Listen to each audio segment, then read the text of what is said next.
ராமநாதபுரம் மாவட்டத்தில் உப்பு உற்பத்தி அதிகரித்திருப்பதால் உற்பத்தியாளர்களும் தொழிலாளர்களும் மகிழ்ச்சி அடைந்துள்ளனர். கோடைக்காலம் உப்பு உற்பத்திக்கு ஏற்ற சீசன் என்பதால் சுட்டெரிக்கும் வெயிலையும் பொருள்படுத்தாமல் தொழிலாளர்கள் உப்பளத்தில் இறங்கி வேலை செய்து வருகின்றனர். அது பற்றிய ஒரு தொகுப்பை பார்க்கலாம். தமிழ்நாட்டில் தகிக்கும் வெயிலால் மனிதர்கள் வெளியே தலைகாட்ட முடியாமல் தவித்து வருகின்றனர். ஆனால் சுட்டெரிக்கும் வெயிலுக்கு நடுவே ராமநாதபுரம் மாவட்ட உப்பளங்களில் பணிகள் மும்முரமாக நடைபெற்று வருகின்றன.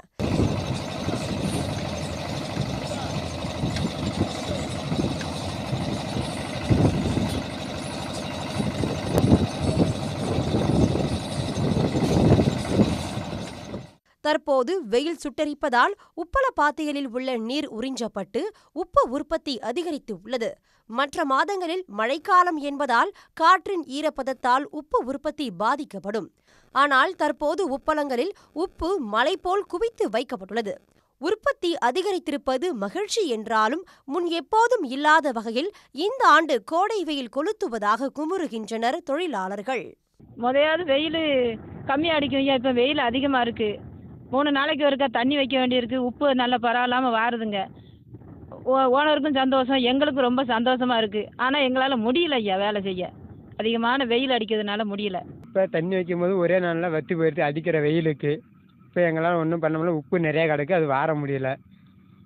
இது முன்ன காலத்தில் வந்து வெயில் காலத்தில் வெயில் இல்லாமல் இருக்கும்போதெல்லாம் தண்ணி வற்றாமல் இருக்கும். அப்போ உப்பு வராமல் கொஞ்சம் பரவாயில்லாமல் மீடியமாக இருக்கும். இப்போ ரொம்ப உப்பு இருக்கிறதுனால வற்றி போய் வார முடியல, எங்களால் அவ்வளோ உப்பு கிடக்கு. ராமநாதபுரம் மாவட்டத்தின் சித்தார்கோட்டை, திருப்புல்லானி, தேவிப்பட்டினம், திருப்பாலைக்குடி உள்ளிட்ட பகுதிகளில் அதிக அளவில் உற்பத்தி செய்யப்படுகிறது. இங்கு உற்பத்தி செய்யப்படும் முதல் தர உப்பு அயோடின் கலக்கப்பட்டு உணவுப் பொருட்களின் பயன்பாட்டிற்கு தமிழ்நாடு மட்டும் இன்றி அண்டை மாநிலங்களுக்கும் ஏற்றுமதி செய்யப்படுகிறது. 1 டன் உப்பு 5000 ரூபாய் வரை விற்பனையாவதால் உற்பத்தியாளர்களும் தொழிலாளர்களும் மகிழ்ச்சியடைந்துள்ளனர்.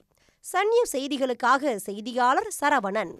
உடனுக்குடன் செய்திகளை தெரிந்து கொள்ள சன் நியூஸ் பெல் ஐகானை கிளிக் பண்ணுங்க.